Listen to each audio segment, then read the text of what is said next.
Kita harus tahu saudaraku, dan kita harus yakini, karena ini rukun iman kita, akan ada namanya hari pembalasan.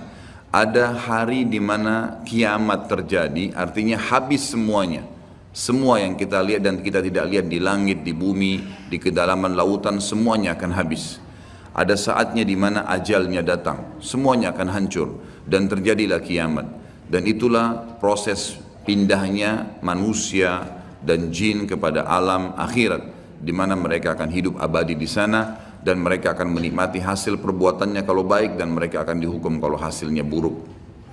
Kiamat ini akan terjadi bila diikuti dengan beberapa tanda-tanda sebelumnya, baik tanda-tanda kecil ataupun tanda-tanda besar. Dan pada saat kiamat terjadi nanti dimulai dengan sangkakala sekali, kemudian hancurlah semua di alam semesta ini, kemudian datang sangkakala yang kedua, dan akhirnya dibangkitkanlah seluruh makhluk, kemudian dihisaplah mereka, lalu terjadilah mahsyar, kehidupan yang akan kita laluin. Allahu a'lam berapa lama di sana, menunggu timbangan amal seluruh manusia miliaran jumlahnya dan seluruh jin. Bahkan Ibnu Katsir mengatakan Allah Azza wa Jalla akan menghadiri domba, kenapa dia menanduk domba yang lain. Setelah itu jalanan ditentukan ke surga atau ke neraka dan tidak ada tempat yang ketiga. Kita harus sadar teman-teman sekalian, penentuan masalah hari kemudian nanti, di mana kita akan mendapatkan cuma surga atau neraka, adalah kehidupan kita sekarang. Ini sekarang Anda masih bisa menghembuskan nafas, masih bisa beraktivitas, masih mudah untuk menangkap mana yang boleh dan mana tidak boleh yang diperintahkan oleh Tuhan kita Allah dan aplikasikan dalam kehidupan sehari-hari. Maka ini penentuan nanti di sana bagaimana, dan tidak ada tempat lain, surga atau neraka. Maka jangan nanti tiba di saat terakhir dihisab di hari kemudian baru kita menyesal. Itu keliru. Orang mukmin harus jeli. Ingat teman-teman, Allah memberikan kepada kita akal fikiran yang jernih, bisa berpikir, bisa menangkap, bisa memilah mana baik, mana buruk. Hati kita juga begitu, punya perasaan yang pekah, tahu mana baik, mana buruk, mana yang disukai, mana yang tidak disukai. Semua itu sebenarnya fasilitas yang Allah berikan tanpa harus menunggu hukuman datang baru mau taubat. Orang mukmin jeli, cerdas. Sabda Nabi SAW, al-mu'minu qayyisul fatin. Orang mukmin itu qayyis, cerdas sekali. Fatin itu pekah luar biasa. Jadi mereka tuh tahu kalau mereka buat salah, ini salah nih, ditinggalin. Apapun godaannya, dilawan sama dia karena dia tahu ini haram. Dan dia tahu setiap pelanggaran agama pasti ada konsekuensi hukum. Tidak ada dosa yang dilakukan sekecil apapun tidak ada konsekuensinya. Harus ada. Sekali antum menggibah, jangan heran setelah taubat tiba-tiba kita digibah. Pembersihan dosa yang lama. Dulu pernah kita mengambil, membuat nota palsu, mencuri sesuatu. Jangan heran sekarang kalau beli HP baru jatuh hilang. Itu biasa. Harus ada konsekuensi pembersihannya. Tidak mungkin tidak ada, mustahil. Siapapun itu. Bahkan Nabi SAW sendiri bukan kita karena katakan beliau melakukan dosa karena sudah diampuni. Tapi beliau sendiri mengatakan saya pun diberikan cobaan oleh Allah Subhanahu wa Ta'ala penyakit yang lebih berat double daripada apa yang diberikan kepada kalian. Apalagi manusia biasa yang penuh dengan dosa seperti kita. Kita akan bahas fase hari kiamat ini teman-teman sekalian dengan tanda-tandanya kecil dan besar. Kemudian kita akan masuk ke fase kiamatnya. Kemudian kita akan masuk ke ada bahasan di pasal ke-11 nanti tentang azab dan nikmat kubur. Kemudian nanti kita akan masuk ke fase mahsyar, kemudian surga dan neraka. Ini memang poin yang akan dibahas secara berentetan tentang masalah ini. Saya tidak tahu yang lalu sudah pernah saya jelasin pasal ini atau belum? Belum ya? Saya akan bacakan pasal ke-10. Beriman kepada hari kemudian, hari pembalasan, hari kebangkitan dan seterusnya. Namanya ada banyak sekali. Seorang muslim beriman, meyakini dengan hatinya, mengikrarkan dengan lisannya, mengaplikasikan dengan anggota tubuhnya, maksudnya dia lakukan ketaatan supaya selamat di akhirat dan menjauhi pelanggaran agar tidak dihukum. Seorang muslim beriman bahwasanya kehidupan dunia ini mempunyai saat-saat di mana ia akan berakhir, pasti, tidak ada keraguan di situ, dan mempunyai hari terakhir yang tidak ada hari sesudahnya. Lalu datang kemudian kehidupan berikutnya untuk kehidupan akhirat. Pada saat itu Allah Azza wa Jalla membangkitkan kembali segenap makhluk dan menghimpun mereka semua untuk diadakan perhitungan atau hisab, di mana orang-orang saleh diberi balasan kenikmatan abadi dalam surga, sedangkan orang-orang yang durhaka atau penuh dengan dosa diganjar dengan azab dan siksaan menghinakan di dalam api neraka. Na'udzubika minan nar.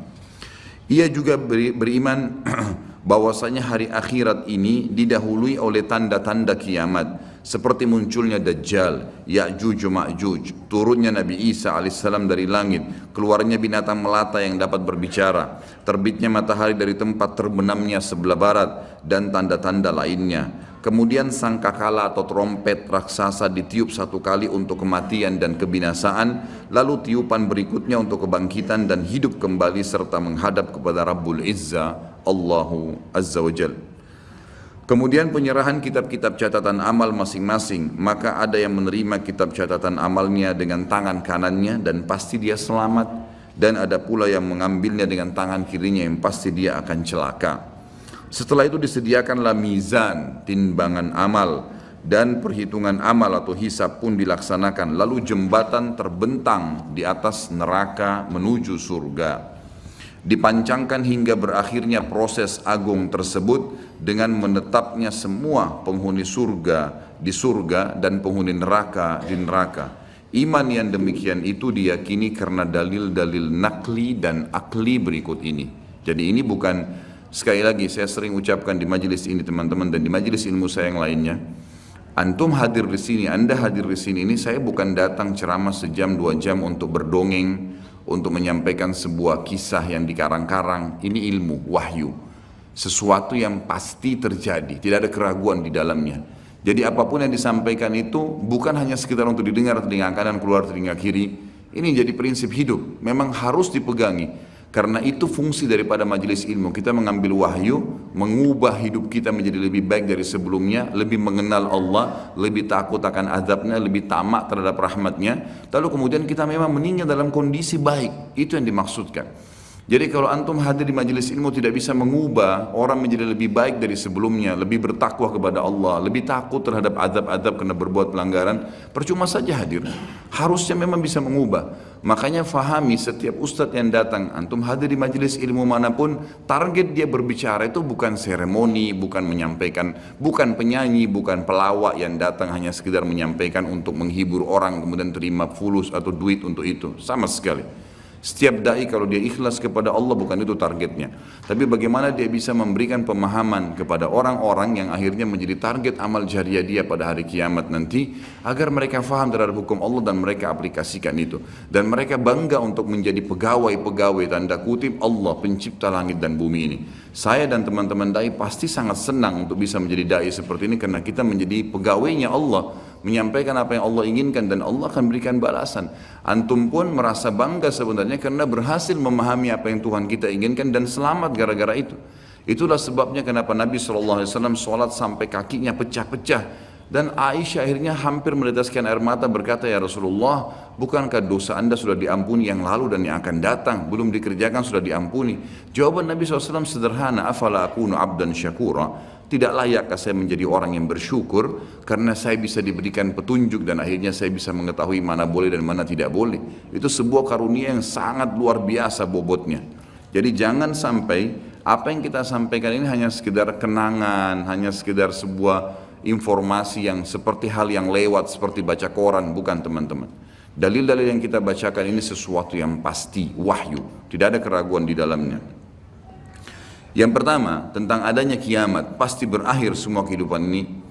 Adanya berita dari Allah Subhanahu wa taala tentang hal tersebut sebagaimana kekal dalam firman-Nya dalam surah Ar-Rahman ayat 26 dan 27.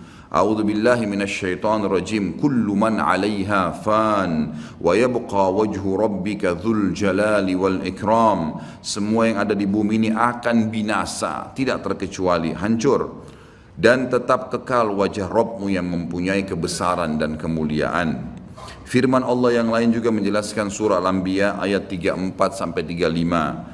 A'udzu billahi minasyaitonir rajim wa ma ja'alna li basharin min qablikal khulda afa in mitta fahumul khalidun kullu nafsin dha'iqatul maut wa nabluukum bisyarri wal khairi fitnah wa ilaina turja'un. Kami tidak menjadikan hidup abadi bagi seorang manusia pun sebelum kau, hai Muhammad.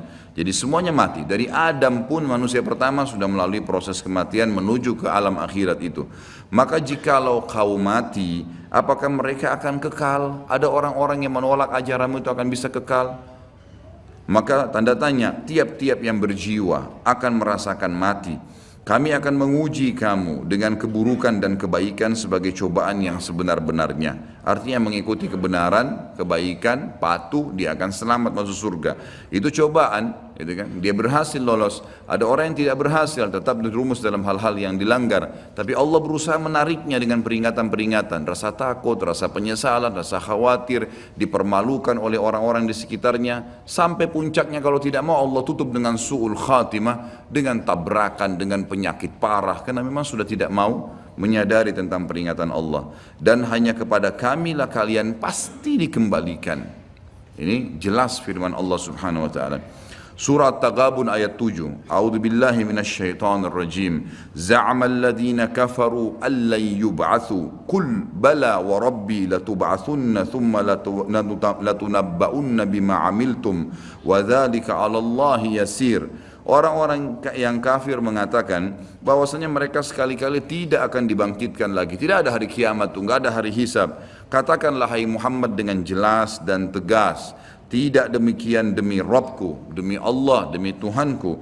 Benar-benar kalian akan dibangkitkan, kemudian akan diberitakan kepada kalian apa yang telah kalian kerjakan. Yang demikian itu adalah mudah bagi Allah.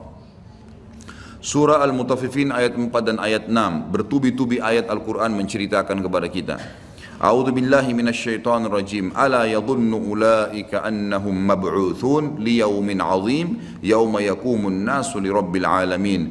Tidakkah orang-orang itu yakin bahwasanya sungguhnya mereka akan dibangkitkan pada suatu hari yang besar, berat hari itu. Beratnya luar biasa karena penentuannya surga atau neraka, enggak ada opsi, enggak ada tengah-tengah. Harus di sini nikmat abadi atau di sini azab yang menyakitkan dan menyedihkan. Yaitu hari ketika manusia berdiri menghadap Rabb alam semesta. Juga Asy-Syura ayat 7. A'udzu billahi minasyaitonir rajim. Wa kadzalika auhayna ilaika Qur'anan Arabiyyan litundhira ummal qura wa man hawlaha wa tundhira yaumal jam'i la raiba fi fariqum fil jannati wa fariqum fis sa'ir. Demikianlah kami wahyukan kepadamu Al-Quran dalam bahasa Arab, hai Muhammad, supaya kamu memberikan peringatan kepada Ummul Qura, penduduk Mekah, dan penduduk negeri-negeri sekelilingnya, seluruh dunia, serta memberi peringatan pula tentang hari berkumpulnya manusia atau hari kiamat yang tidak ada keraguan padanya. Segolongan pasti pada saat itu akan masuk ke dalam surga, dan segolongan lagi pasti masuk ke dalam neraka. Tidak ada pilihan yang lain. Sekarang penentuannya teman-teman, hati-hati. Jangan pernah terpengaruh dengan lisannya orang-orang di sekitar kita. Pujian dia, hinaan dia, cacian dia hanya sepanjang lidahnya. Kamu alim ya, kamu hebat ya, kamu gagah ya, kamu kaya lah. Itu hanya sepanjang lidah. Jangan itu membuat kita lalai, nggak ada gunanya sama sekali. Atau bahkan mungkin dia menghardik dengan kata-kata yang tidak baik, mencaci maki. Allah mengajarkan, kalau ada orang seperti ini, wa idza khatabahumul jahiluna qalu salama. Kalau orang bodoh mengajak bertengkar, tinggalkan saja kata Allah, enggak usah dilayani. Enggak ada waktu untuk menyanyiakan waktu kita kepada hal-hal yang tidak ada manfaatnya. Para ulama salaf kita memaksimalkan waktu mereka per detiknya, dari kegiatan ibadah ke ibadah apa lagi, terus begitu. Sampai seseorang di antara mereka berharap tidak ngantuk malam hari supaya bisa beribadah semalam suntuk. Karena tahu ini akan terjadi hal-hal yang akan besar nantinya. Para sahabat Abu Darda, Abu Hurairah dan sahabat-sahabat Nabi yang lain semuanya, mereka sering menangis tiba-tiba tanpa sebab. Lalu ditanya oleh orang-orang sekitarnya dari para tabi'in, ada apa? Anda ini menangis, bukankah anda sahabat Rasulullah? Maka jawaban mereka, sungguh bekal kami sangat sedikit, perjalanan masih panjang, tidak ada jaminan amal kami sudah diterima, walaupun kami sudah melakukannya. Mungkin ya, ada kekurangan-kekurangan dalam amal tersebut, kita tidak pernah tahu, dari khayalan sholat, dari ini, dari itu, dari riya, dan seterusnya. Ini berbahaya. Kalau para sahabat bisa khawatir begitu, bagaimana dengan kita teman-teman sekalian? Harusnya kita lebih jeli dan lebih hati-hati lagi. Alhamdulillah dengan kemahamurahannya Allah, Allah memberikan fasilitas yang namanya taubat, mudah sekali dilakukan. Tinggal mau meninggalkan perbuatan salah, jadi orang baik-baik, itu saja. Patuhi jalannya Allah, maka Allah masih bisa mengampuni itu kesalahan-kesalahan. Walaupun apa yang sudah kita sia-siakan sudah rugi sendiri. Artinya kalau pernah kita selama 10 tahun lalai terus berbuat dosa, dan dalam 10 tahun itu ada orang lain yang sudah berbuat amal ibadah, sudah puasa Senin Kamis, sudah puasa, sudah hadir majelis ilmu, sudah sholat 5 waktu di masjid, sementara kita lalai, maka tentu berbeda antara kita dengan dia. Itu secara akal sehat pastinya. Jadi jangan sampai kita menganggap semua orang sama tingkatannya, tidak. Tapi bukan mustahil dengan amal-amal yang tersisa setelah kita taubat akan meninggikan derajat kita, bukan mustahil. Merengek, memohon, tamak terhadap rahmat Allah diperintahkan, dianjurkan. Dalam surah Zalzalah yang sangat masyhur, ayat 1 sampai ayat 8, satu surah lengkap, Allah Subhanahu wa taala menyebutkan, A'udzu billahi minasyaitonir rajim, idza zulzilatil ardu zilzalaha wa akhrajatil ardu athqalaha wa qala al insanu ma laha yawma idzin tuhadditsu akhbaraha bi anna rabbaka awha laha yawma idzin yasdurun nasu ashtatan liyaraw a'malahum faman ya'mal mithqala dharratin khairan yarah wa man ya'mal mithqala dharratin syarran yarah. Apabila bumi digoncangkan dengan goncangannya yang dahsyat dan bumi telah mengeluarkan beban-beban berat yang dikandungnya, semuanya yang ada kuat, tambang-tambang segala suatu batu-batu yang kuat di bawah tanah semua terbongkar pada hari itu. Dan manusia bertanya, mengapa bumi jadi begini? Pada hari itu bumi menceritakan beritanya, karena sungguhnya Rabbmu telah memerintahkan yang demikian kepadanya. Pada hari itulah manusia keluar dari kuburnya dalam keadaan yang bermacam-macam, supaya diperlihatkan kepada mereka balasan pekerjaan mereka. Barang siapa yang mengerjakan kebaikan walaupun seberat zarrah, biji sawi, niscaya dia akan melihat balasannya. Dan barang siapa yang mengerjakan kejahatan walaupun seberat biji zarrah, biji sawi, niscaya dia akan melihat balasannya pula. Surah Al-An'am 158. A'udzu billahi minasyaitonir rajim. Hal yanzuruna illa an ta'tiyahumul malaikatu aw ya'tiya rabbuka aw ya'tiya ba'du ayati rabbik yawma ya'ti ba'du ayati rabbika la yanfa'u nafsan imanuha lam takun amanat min qablu aw kasabat fi imaniha khaira. Al-ayah. Yang mereka nanti-nanti, kapan mau taubat nih? Kapan yang kafir itu mau beriman kepada Allah? Yang mereka nanti-nanti tidak lain hanyalah kedatangan malaikat kepada mereka untuk mencabut nyawa mereka. Tidak ada yang lain. Berarti keras kepala, nggak mau taubat, nggak mau baik, nggak mau berubah, nggak mau meninggalkan dosa-dosa. Kalau gitu tunggu aja malaikat mau datang. Atau kedatangan Rabbmu, atau pada hari kiamat lebih dahsyat lagi. Atau kedatangan sebagian tanda-tanda Rabbmu. Ya, tanda-tanda sebelum terjadi hari kiamat. Pada hari datangnya sebagian tanda-tanda Rabbmu, tidaklah bermanfaat lagi iman seseorang bagi dirinya sendiri yang belum beriman sebelum itu, atau dia belum mengusahakan kebaikan dalam masa imannya. Ada beberapa ayat di sini akan disebutkan berhubungan dengan masalah prosesi terjadinya kiamat dan tanda-tanda. Cuma dalam buku Minhajul Muslim, Syekh Abu Bakar rahimahullah, beliau menggabungkan semuanya, jadi bercampur baur dalil. Makanya saya akan bacakan dulu semua dalilnya, dan nanti kita akan coba susun prosesi kejadian kiamat itu sendiri. Sekarang ayat yang dibacakan adalah ayat yang berhubungan tentang masalah salah satu tanda-tanda hari kiamat besar. Jadi ada 11 tanda-tanda kiamat besar yang disepakati oleh para ulama. Salah satunya adalah ini. Surah Al-An'am ayat 82. A'udzu billahi minasyaitonir rajim wa idza waqa'al qawlu 'alaihim akhrajna lahum dabbatan minal ardi tukallimuhum anna an-nasa kanu biayatina la yuqinun. Apabila perkataan telah jatuh atas mereka, kami keluarkan sejenis binatang melata dari bumi yang akan mengatakan kepada mereka bahwa sungguhnya manusia dahulu tidak yakin kepada ayat-ayat kami. Sampai sini saya tahan dulu dan kita akan jelaskan 10 atau 11 tanda-tanda kiamat itu. Bagi teman-teman yang memegang bukunya bisa melihat di halaman 86. Saya akan bacakan hadisnya. Hadis ini riwayat Imam Muslim nomor 2901. Jadi tanda-tanda kiamat itu ada besar ada kecil. Tentu kalau tanda-tanda kiamat kecil banyak sekali. Di antaranya hadis riwayat Muslimnya juga yang berbunyi, Kata Nabi SAW, tidak akan terjadi kiamat sampai aku diutus menjadi Nabi. Hitunglah 6 tanda-tanda kiamat, ini kecil. Lahirnya aku, diutusnya aku, dan meninggalnya aku. Berarti sudah ada 3 dan sudah terjadi. Kemudian akan tersebarnya ya, penyakit taun, dan ini sudah terjadi di zaman Umar radhiyallahu anhu. Terbebasnya Palestina di zaman Umar radhiyallahu anhu, gitu kan. Kemudian pembebasan negeri Persia terjadi di zaman Umar radhiyallahu anhu. Berkumpul semua itu. Jadi 6 tanda-tanda ini sudah kelihatan semuanya. Tanda-tanda kiamat yang kecil sudah terjadi, ada yang sedang terjadi sekarang dan ada yang belum terjadi.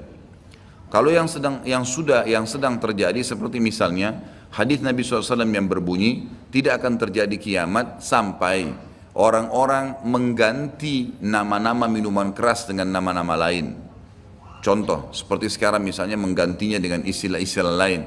Ya nama inilah, ya merek itulah, ya cuman sekian 5% alkoholnya dan seterusnya.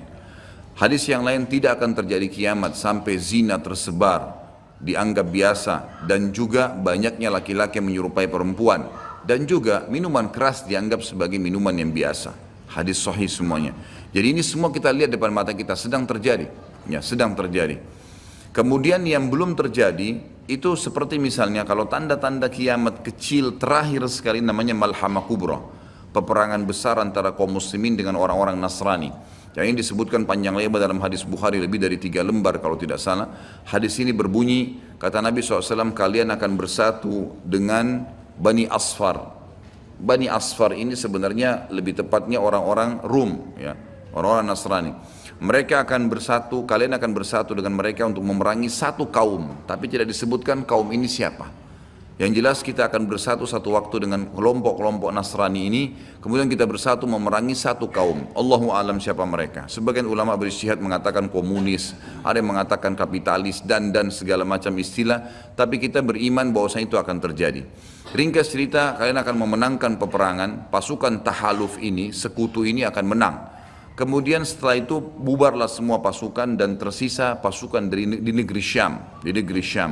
Dan dari hadis ini juga ulama sekarang mengatakan kasus Syria ini akan berakhir dengan sendirinya, karena memang hadis ini menjelaskan adanya ketentraman di negeri Syam, ya, sebelum terjadi tanda-tanda kiamat besar. Pada saat itu pasukan muslimin, ya, sedang pulang ke negeri Syam bersama dengan pasukan Bani Asfar ini, ya, suku yang dikatakan dari bangsa Romawi. Kemudian mereka mengangkat bendera salib sambil mengayungkan dan mengatakan, kamilah yang telah memenangkan peperangan ini. Maksudnya kekuatan Nasrani. Maka yang muslim sempat teman-teman mereka mengatakan, ini kan kita sekutu, bagaimana caranya kalian mengaku ya memenangkan sendiri. Terjadi cekcok di antara mereka. Lalu kata Nabi SAW, akhirnya segelintir muslimin yang ada di situ Allah karuniakan mereka mati syahid, terbunuh semua. Lalu hari kedua beberapa muslimin bersatu untuk ya berperang dan mereka juga dikaruniakan Allah mati syahid. Hari ketiga berkumpul lagi muslimin untuk mereka berpegang pada satu kesepakatan untuk tidak akan membiarkan bahwasanya orang-orang Nasrani menganggap menang sendiri. Maka akhirnya hari ketiga pun mereka diikram oleh Allah, dikaruniakan syahadah, mati syahid. Nanti hari keempat barulah berkumpul seluruh muslimin dari seluruh penjuru bumi. Lalu terjadilah perang besar antara kalian dengan Bani Ahmar dan mereka dibawa naungan 80 bendera. Sebagian ulama hadis mengatakan mereka dibawa 80 negara. Jadi perang besar-besaran. Dan di dalam kegiatan orang-orang Nasrani di sebagian pastor dan pendeta, mereka menamakan akan terjadi nanti perang salib besar, puncak daripada penentuan siapa yang menang dan siapa yang kalah. Kita sebagai orang muslim bukan sedang memicu emosi untuk mempersiapkan diri, tapi memang ini hadis Nabi SAW, wahyu yang menyampaikan kita akan berperang melawan mereka, dan ini perang besar-besaran seluruh dunia akan terjadi. Maka kalian pun akan berperang, tapi tidak disebutkan waktunya berapa lama, sampai pasukan kalian menembus wilayah Rum dan kalian berhasil menjebolkan temboknya dengan takbir dan tasbih, berzikir. Dan tembok ini sebagian ulama mengatakan adalah Vatikan, karena memang satu-satunya markas orang-orang Nasrani yang menggunakan pintu gerbang, kalau dibuka dianggap ada sebuah keputusan penting, kalau ditutup berarti sudah segala macam ya yang mereka kultuskan sekarang. Temboknya itu akan rubuh dengan takbirnya muslimin. Sebagian ulama hadis mengatakan karena banyaknya jumlah pasukan sampai akhirnya suara mereka begitu bergemuruh dan akhirnya meruntuhkan tembok itu.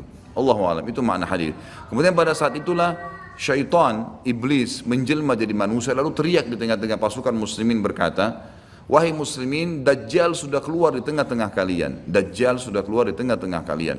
Maka teriakan ini membuat pasukan muslimin, mereka tahu benar pada saat itu hadis Nabi SAW yang berbunyi, diriwayatkan Imam Bukhari Muslim, kalau kalian dengarkan Dajjal keluar di satu lokasi, maka selamatkanlah diri kalian walaupun ke gunung-gunung. Gitu kan. Janganlah seseorang dari kalian berkata imannya kuat lalu dia sengaja menemui Dajjal, akhirnya dia menjadi pengikutnya.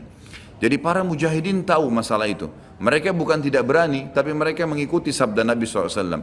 Maka mereka pun akhirnya pada klub pulang masing-masing. Kata Nabi SAW, mereka pun bubar ke wilayah masing-masing.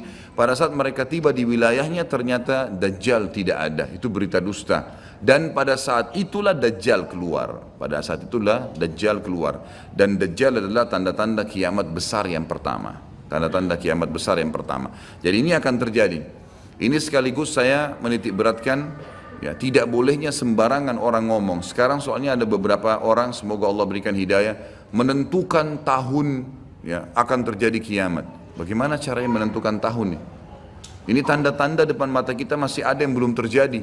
Dan ini peperangan besar seluruh dunia, ini nggak main-main, ini bukan perang 1-2 hari. Ini peperangan yang besar sekali, gitu kan? Jadi Allahu alam kita masih menemukan atau tidak, tapi yang jelas menurut tanda-tanda sekarang kita masih ada di fase-fase tanda-tanda kiamat kecil yang sedang terjadi, tapi kita menyampaikannya, gitu kan?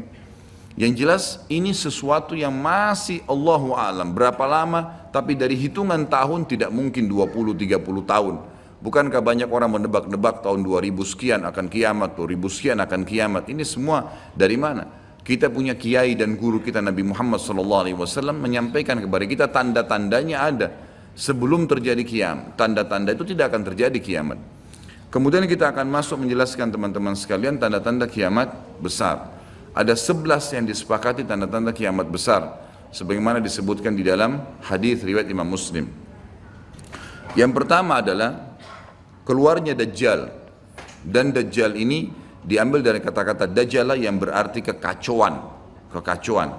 Dan ini digunakan untuk nama seseorang yang memang akan dikeluarkan oleh Allah Azza wa Jal sebagai fitnah bagi kaum muslimin. Makanya kita dalam tahiyat membaca wa'udzubika min fitnatil masihi dajjal, dan jauhkanlah kami dari fitnahnya Masih Dajjal. Nanti akan saya paparkan panjang lebar. Yang kedua adalah sementara Dajjal membuat kerusakan di muka bumi, maka akan keluar Mahdi, yang kata Nabi SAW akan keluar seseorang yang sama namaku, Muhammad bin Abdullah, akan sama paras wajah dan poster tubuhku, sama persis dengan Nabi SAW, alisnya, matanya, kulitnya, dan dari keturunanku, dari kota Madinah. Jadi kan sebagian ulama hadis mengatakan ini kemungkinan dari turunan Hasan radhiyallahu anhu, karena memang sekarang yang banyak di Madinah itu turunan Hasan radhiyallahu anhu. Maka dia akan keluar dan Allah mengubahnya dalam sehari semalam. Kemudian dia keluar dari Madinah ke Mekah lalu dibayat dengan 300 orang, lalu kemudian mereka membentuk pasukan untuk mengejar Dajjal.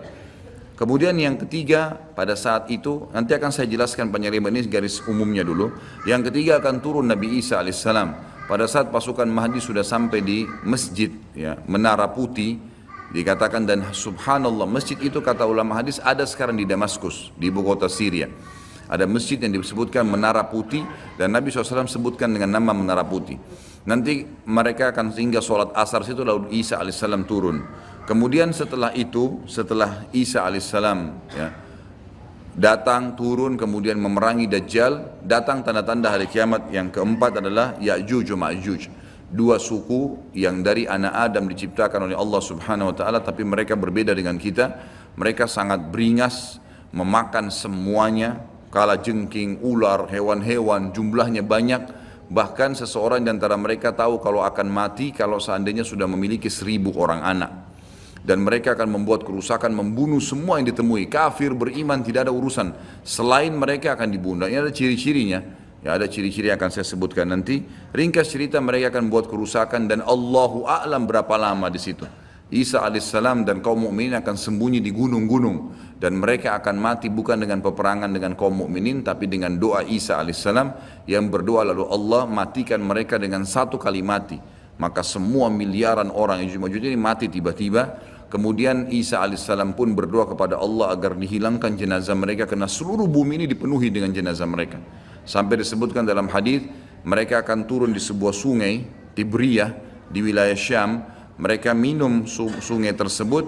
Orang terakhir mereka datang sudah nggak temukan lagi ada airnya, saking banyaknya jumlahnya.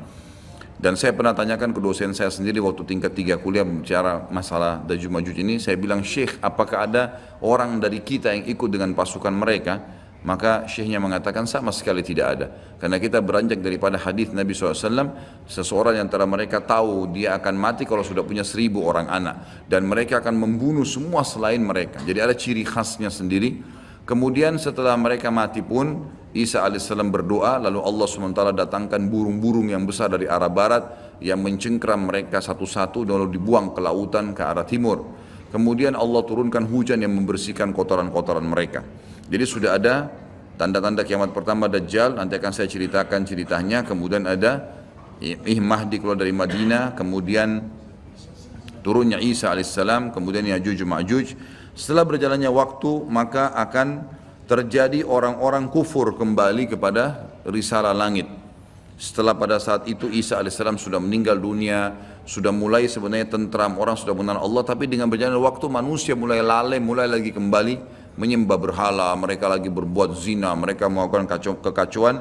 Maka keluar tanda-tanda kiamat besar yang kelima, yaitu keluarnya dabbah atau hewan melata. Yang hewan melata ini akan keluar dari tanah, berbentuk seperti hewan tapi dia bisa berbicara dan dia membawa cap yang dia mencap orang beriman dan orang kafir. Setiap kali mereka buat kesalahan,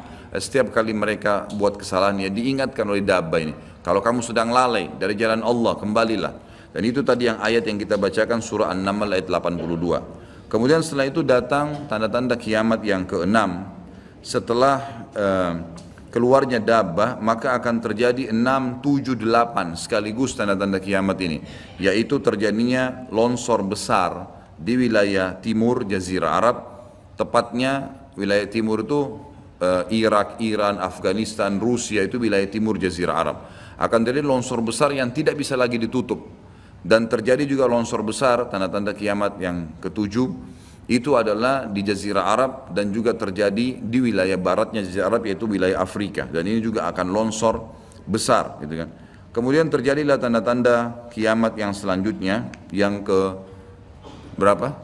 9. Keluarnya api dari wilayah Qa'rul Aden namanya, atau wilayah padang pasirnya wilayah Aden. Aden salah satu kota di Yaman, gitu kan. Dan sekarang ini sudah ada diangkat di YouTube, dicuplikan, dan saya pernah lihat sebagian padang pasir wilayah Aden ini yang disebutkan dengan Qa'rul Aden itu memang tidak ada orang yang tinggal situ karena panasnya, gitu kan. Dan ada wilayah padang pasir yang sempat terbelah dan mereka melihat dan diteliti secara ilmiah di bawah itu ada api yang sangat besar. Jadi ini sudah disebutkan dalam hadis Nabi Sallallahu Alaihi Wasallam. Kemudian selanjutnya akan terbit matahari dari barat sebagaimana dia biasa terbenam dari situ. Ini ada berapa? 10 ya? Berarti ada satu yang tertinggal ya. Iya, keluarnya asap, maaf. Jadi sebelum terjadinya longsor 6, 7, 8 tadi, yang keenamnya itu adalah kelihatannya kabut. Di seluruh muka bumi ini akan terjadi kabut yang menutupi bumi ini, dan semua dunia ini akan melihat kabut itu dalam beberapa waktu. Inilah 11 tanda-tanda kiamat besar. Baik, kita akan rincikan dengan izin Allah satu persatu. Kalau terjadinya atau keluarnya Dajjal, ini disebutkan dalam banyak hadis, banyak sekali, dan ini yang paling banyak diingatkan. Di antaranya hadis Bukhari yang berbunyi, kata Nabi SAW, tidak ada seorang nabi pun kecuali sudah mengingatkan kaumnya tentang si buta sebelah kanan. Ya. Jadi memang dia cirinya buta sebelah kanan. Dajjal memiliki ciri khas, rambutnya keriting, kemudian kulitnya mendekati hitam, ya. Jadi sawo matang, badannya kekar, kemudian dahinya lebar, ya. Dan orangnya mata kanannya rusak seperti anggur yang sudah rusak. Dan kata Nabi SAW, ingatlah dia akan mengaku sebagai Tuhan dan ketahuilah Tuhan kalian Allah tidak buta sementara dia buta. Kemudian orang-orang pada bertanya, ya Rasulullah, bagaimana bisa orang mengikutinya? Kata Nabi SAW, pada saat itu dunia akan ditimpa kelaparan dan Dajjal memiliki bergunung-gunung makanan. Ini bahasa wahyunya begitu. Allahu alam seperti apa, yang jelas dia bergunung-gunung memiliki makanan. Dan dia akan melewati seluruh muka bumi ini, tidak ada satu tempat pun kecuali dia akan lewati, melainkan akan dilewati kecuali Madinah dan Mekah. Itu yang dia tidak bisa masukin. Dajjal akan membuat kerusakan di muka bumi 40 hari. Satu hari pertama seperti setahun, satu hari kedua seperti sebulan, hari ketiganya seperti sepekan, dan sisa harinya seperti hari-hari kalian. Berarti setahun, 2 bulan, 2 pekan. Dan ini kemungkinan kata sebagian ulama, dia akan menggunakan teknologi yang ada sekarang. Karena Nabi SAW mengatakan, akan keluar Dajjal dari wilayah Yahudiyah di Khurasan. Wilayah Yahudiyah ini subhanallah, sekarang di Iran ada satu perkampungan namanya Yahudiyah. Diberikan nama itu. Dan mayoritas penduduknya orang Yahudi. Kata Nabi SAW, Dajjal akan keluar dari wilayah Yahudiyah di Khurasan. Khurasan itu Iran. Gitu kan? Dan sekarang ini sudah ada, semua ini ada. Tidak mungkin salah sabda Nabi SAW. Dikatakan akan keluar dan diikuti dengan 70.000 orang Yahudi. Dan sebagian ulama hadis mengatakan pada saat itu teknologi sangat canggih seperti sekarang, lebih canggih lagi, gitu kan? Sehingga Dajjal mengelilingi muka bumi ini dengan 1 tahun 2 bulan 2 pekan itu sudah kelilingi seluruh dunia. Dan setiap kali kata Nabi SAW dia memasuki sebuah wilayah dan orang-orang beriman padanya, maka wilayah itu akan subur, turun hujan dari langit. Perekonomian mereka, ya, perkebunan, peternakan semua akan subur. Dan setiap wilayah yang ditinggalkan oleh Dajjal tidak mau beriman, maka akan susah, hujan tidak turun dari langit, hasil mereka mengurang dan seterusnya.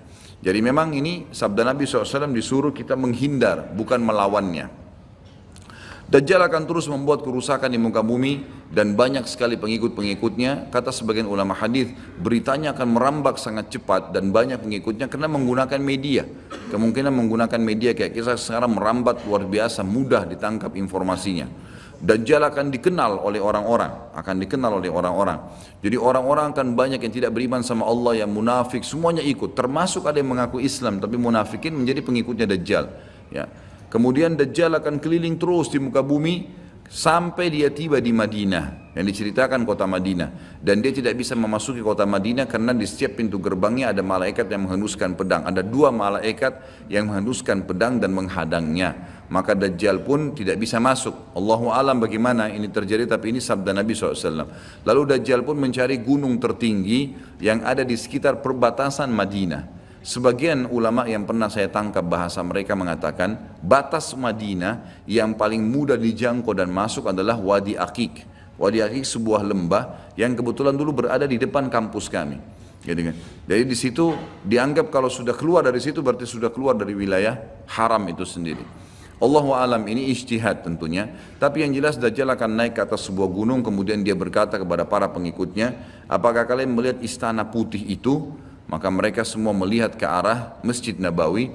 Lalu mereka mengatakan iya. Kata Dajjal, itulah istananya Muhammad yang aku tidak bisa jangkau. Dan subhanallah sekarang Masjid Nabawi warnanya seperti istana putih, gitu kan? Tanpa disadari dengan menggunakan marmer putih besar. Begitu juga dengan perluasannya nanti. Memang kalau dari kejauhan seperti istana yang sangat mewah, gitu kan? Ringkas cerita, Dajjal pun akhirnya sebelum pergi, dia sempat menyentakkan kakinya, kata Nabi SAW, sehingga membuat terjadilah gempa di Madinah dan membuat seluruh orang munafik di Madinah keluar jadi pengikutnya. Jadi gempa dan hanya tinggal di sana orang-orang beriman. Hanya tertinggal di sana orang-orang beriman. Lalu keluarlah sebelum Dajjal pergi, keluarlah satu anak muda yang kata Nabi SAW orang terbaik pada saat itu. Orang terbaik pada saat, orang yang paling luar biasa imannya. Masih muda di sini ulama mengatakan istilah syab dalam bahasa Arab bisa dari mulai balik 12 tahun sampai 40 tahun. Nanti keluar seorang anak muda yang diistilahkan syab antara umur ini, kemudian keluar dan sempat melihat Dajjal. Maka Dajjal pun mengatakan menangkapnya segera dan mengatakan saya Tuhanmu. Maka orang tersebut mengatakan kau adalah Dajjal yang telah diceritakan oleh Nabi SAW. Karena dalam hadis yang lain dikatakan setiap orang mukmin bisa melihat di dahinya tulisan kafara yang berarti kufur. Dia bisa membaca bahasa Arab atau tidak, tapi dia akan bisa membaca dengan hikmah Allah, matanya orang mukmin bisa melihat itu sehingga dia tahu ini adalah Dajjal. Kemudian Dajjal pun mengambil gergaji dan membelah dua dari kepala sampai kemaluannya sehingga anak muda itu terbelah dua dan Dajjal melewati tengah-tengahnya dan seluruh pengikutnya bersorak-sorak. Lalu Dajjal berkata, bangkitlah, bangkit kembali bersatu. Lalu kata Dajjal, apa kau sudah yakin saya Tuhanmu? Maka Dajjal mengatakan, maka anak muda itu mengatakan, justru saya tambah yakin kau adalah Dajjal. Setelah itu dia berusaha membunuhnya tapi dia tidak mampu lagi. Allah sudah selamatkan. Maka Dajjal pun meninggalkan lokasi tersebut. Lalu puncaknya Dajjal menuju ke Palestina. Dan dia akan bermarkas di sebuah tempat namanya Babulut. Babulut dalam hadis. Subhanallah, sekarang ini sudah ada kota di Israel yang mereka rebut wilayah Palestina, sebuah seperti kecamatan, ya, kalau yang saya tangkap, saya pernah ada cuplikannya, itu ternyata diberikan nama Babulut oleh orang Yahudi. Dan ini disebutkan dalam hadis dengan lafaz itu Babulut, ya, Bablut, gitu kan. Ini subhanallah saya lihat cuplikannya Babulut, gitu. Ini luar biasa ini, seperti sabda Nabi SAW. Dan sekarang mereka lagi fokus membangun, menjadikan wilayah itu wilayah yang paling mewah di Israel. Subhanallah, gitu kan. Dajjal akan menuju ke sana dan sementara dia menuju ke sana, setiap wilayah yang dia lewatin, salah satunya disebutkan dalam hadis Bukhari adalah dia akan melewatin satu wilayah yang sangat banyak masyarakatnya. Ya Allahu alam ini di mana? Apakah di wilayah Cina? Apakah di pokoknya masyarakat komunitasnya paling besar. Kita tahu sekarang Cina sama India ini tempat yang sangat luas. Gitu. Banyak masyarakatnya, dia akan melewati wilayah yang banyak masyarakatnya, lalu kemudian dia berkata kepada pemimpinnya, Allahu alam, ini presiden kah, raja kah, kepala suku kah, dia akan berkata bahwasanya saya Tuhanmu. Maka orang itu mengatakan, apa buktinya kau Tuhan saya? Dia bilang, bagaimana kalau saya hidupkan kedua orang tuamu? Apa kau akan percaya saya Tuhanmu? Maka orang itu berkata, tentu saja. Ada Dajjal, tunjukkan kuburannya, ditunjuk kuburannya, lalu Dajjal mengatakan keluarlah. Maka keluarlah orang tuanya dan berkata ibu ayahnya, ikutlah pada orang ini karena ikutlah pada ini karena dia adalah Tuhanmu. Maka akhirnya kepala suku atau kepala negara itu pun menyatakan ikut dan seluruh masyarakatnya ikut. Jadi luar biasa, miliaran orang jadi pengikut Dajjal pada saat itu. Maka Nabi SAW sudah membongkar buat kita itu. Berkata apa? Itulah dua syaitan yang menjelma untuk menipu manusia, dan itu puncak terakhir sekali sebelum Dajjal menuju ke Israel. Lalu kemudian dia menuju ke Palestina, tapi disebutkan Israel, dikatakan Palestina dalam hadis. Lalu menuju ke sebuah wilayah yang namanya Babulut tadi. Lalu Dajjal berpesta pora di sana dengan pengikut-pengikutnya, mentuhankan dia berikan makanan, kaya raya, segala macam dia bisa lakukan, fitnah, gitu kan. Akhirnya keluarlah. Pada saat sementara dia berjalan ke Babulut dan tiba di Babulut, keluarlah di Madinah Mahdi. Dan Mahdi ini adalah keturunan Nabi SAW tadi saya bilang, keluar dari Madinah. Kemudian Allah memperbaiki dia dalam sehari semalam. Kata sebagian ulama hadis, Allah berikan petunjuk sehingga dia menjadi baik langsung, gitu kan. Tadinya dia faham agama tapi belum diaplikasikan, sekarang dia langsung Allah SWT ubah menjadi orang yang saleh dalam sehari semalam. Lalu kemudian dia jalan, ada banyak riwayat yang menyebutkan ciri-cirinya. Di telapak tangannya ada seperti bekas, ya, tanda lahir. Tapi yang jelas yang paling mendasar mirip dengan Nabi SAW, alisnya seperti busur panah, kulitnya putih, orangnya tinggi besar, kekar, gitu kan. Dan tadi turunan Nabi SAW namanya Muhammad bin Abdullah. Maka dia pun akhirnya didatangi oleh orang-orang yang pada saat itu sudah tahu tentang keluarnya Dajjal, sudah informasi menyebar. Maka mereka juga sudah tahu ada orang yang akan membentuk pasukan dari Madinah namanya Muhammad bin Abdullah. Lalu mereka carilah keturunan Nabi SAW itu, lalu ditemukan. Lalu mereka mengatakan, engkau lah yang telah ditunjuk oleh Nabi SAW. Maka keluarlah memimpin kami untuk memerangi Dajjal. Dia pun awalnya menolak sampai dia pergi ke Mekah, kata Nabi SAW, lalu diikuti oleh 300 orang masyarakat membaiatnya. Lalu terbentuklah pasukan muslimin yang tidak tahu Allahu alam berapa jumlahnya pada saat itu. Lalu mereka menuju ke Palestina, melewati negeri Palestina, melewati negeri Syria, dan akhirnya mampir di Masjid Darul Baidha tadi, menara putih yang tujuannya untuk mengerjakan sholat asar. Dan pada saat itu terjadilah tanda-tanda kiamat besar ketiga, Isa alaihissalam akan turun. Kata Nabi SAW, Isa alaihissalam akan turun, rambutnya basah, meneteskan air, dan memegang dua sayapnya malaikat. Sebagian ulama hadis mengatakan pada saat itu kaum mukminin akan melihat malaikat yang membawa Isa alaihissalam. Kemudian dia turun dan dia masuk. Kemudian kata Nabi SAW, Mahdi adalah satu-satunya orang, ya, salah satu orang yang Nabi sholat jadi makmum di belakangnya. Karena waktu turun Nabi Isa, orang sudah tahu semua ini akan turun, lagi berkumpul gini mau sholat, pas mau iqamah sholat Isa alaihissalam turun. Dan orang-orang sudah mengatakan Isa sudah datang. Jadi informasi pasti, bukan lagi yang diragukan, bukan masih nebak ini Isa atau bukan, mereka sudah tahu. Turunnya kelihatan dan mereka masuklah. Lalu kemudian Mahdi mengatakan silakan memimpin, hai Nabiullah. Kata Nabi Allah, imam dari diri kalian, dari kalian sendiri, dari kaum muslimin. Maka akhirnya dia pun menjadi imam. Kemudian terbentuklah pasukan tersebut, tiba di Babulut. Saya tutup dengan kisah Babulut ini. Pada saat tiba di Babulut, ya, tiba di Palestina, maka Dajjal tidak tahu yang datang ini siapa. Disebarkan berita oleh pengikutnya mengatakan, hai Dajjal, sudah datang pasukan yang ingin memerangi kita. Lalu Dajjal mengatakan, siapa yang berani mengalahkan saya? Siapa yang bisa? Bukakan pintu gerbang, kita tantang. Dia nggak tahu kalau Isa alaihissalam yang datang. Kemudian pada saat dibukakan, Dajjal dengan sombongnya, dia tahu dia tidak mati, gitu kan, punya kekuatan super yang luar biasa. Begitu dibuka pintu gerbang, dia sengaja nunggu di pintu gerbang untuk menunjukkan, mendemonstrasikan kemampuannya di depan para pengikutnya. Ternyata waktu dibuka pintu gerbang, Isa alaihissalam di depan pasukan muslimin. Dan akhirnya begitu melihat Isa, dia coba melarikan diri dan badannya meleleh seperti melelehnya lilin, gitu kan. Jalan terus meleleh sampai akhirnya Isa alaihissalam mengejarnya sambil mengatakan, wahai musuh Allah, sudah saatnya kau mati. Diletakkan di tanah, ditekan oleh Isa alaihissalam, lalu kemudian ditombak di antara dua matanya dengan tombak emas, yang akhirnya membuat Dajjal mati. Pada saat itu pun Yahudi mengetahui masalah itu, sehingga mereka menyebar. Ya, mereka menyebar dan Isa alaihissalam sudah tahu instruksi dari Allah untuk membunuh semua pengikut Dajjal. Maka semua pun pengikut Dajjal dari Yahudi ini menyebar di bawah pohon, di atas batu, dan semuanya akan berbicara mengatakan, hai muslim ini Yahudi, bunuhlah dia. Maka semuanya pun dibunuh oleh kaum muslimin kecuali satu pohon, pohon garkat. Pohon garkat ini pohon yang punya duri dan buahnya pahit. Dulu di kuburan Baqi cukup banyak, ya. Sekarang subhanallah di Israel paling banyak ditanam pohon garkat karena mereka tahu bahwasanya itu tidak akan berbicara untuk menunjukkan siapa mereka. Jadi kebodohan orang Yahudi tahu kebenaran ini tapi mereka tidak beriman.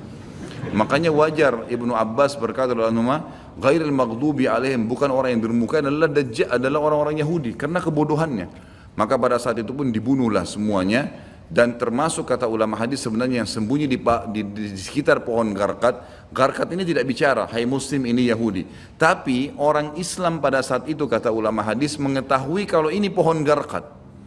Mengetahui kalau ini pohon garkat. Jadi memang sudah punya gambaran. Sehingga walaupun sembunyi di pohon garkat tetap akan dibunuh oleh kaum muslimin. Karena orang-orang Yahudi tidak mengikrarkan syahadat. Mereka walaupun sudah tahu kebenaran, mereka memang tidak mau syahadat. Makanya Nabi SAW mengatakan, jangankan Isa AS, Nabi Muhammad SAW saja di zamannya, kata beliau kalau ada 12 orang dari Yahudi yang mengucapkan syahadat, beriman pada saya, maka seluruh Yahudi akan beriman. Saking sulitnya, 12 orang saya sudah cukup. Tapi pada saat itu pun sama, walaupun dibunuh mereka tidak mau beriman kepada Allah SWT. Ini juga terjadi pada saat terjadi pembunuhan suku Quraidah. Jadi pada saat itu Nabi SAW mengepung mereka, diberikan kesempatan untuk taubat. Mereka tidak mau, akhirnya mereka menganggap kalau dibunuh oleh Nabi SAW, dibunuh oleh kaum muslimin, mereka akan menuju ke surga, gitu kan. Jadi mereka pasrah dengan dibunuh, mereka anggap itu akan menuju ke surga. Dan ini kebodohan, ya, ini kebodohan. Maka pada saat itu selesailah urusan orang-orang Yahudi ini, dan Isa alaihissalam akan memimpin di muka bumi selama, ada riwayat mengatakan 7 tahun, ada yang mengatakan 40 tahun. Membuat keadilan, dan Isa akan membunuh semua babi, menghancurkan semua salib, dan tidak ada rumah satupun kata Nabi SAW di muka bumi kecuali akan masuk ke dalam Islam, baik dalam keadaan mulia ataupun menolak, terhina. Jadi sudah tidak ada, seluruh muka bumi ini akan jadi Islam pada saat itu. Jadi sampai sini insya Allah bahasan kita akan lanjutkan nanti, pertemuan akan datang, dan silakan kalau ada pertanyaan ditulis di kertas, setelah sholat kita akan bahas. Dan kita akan mulai Ya'juj Ma'juj dan sisa-sisa lainnya nanti kita akan bahas pada pertemuan akan datang. Mungkin begitu. Subhanakallahumma bihamdika asyhadu an la ilaha illa anta astaghfiruka wa atubu ilaik. Wassalamualaikum warahmatullahi wabarakatuh.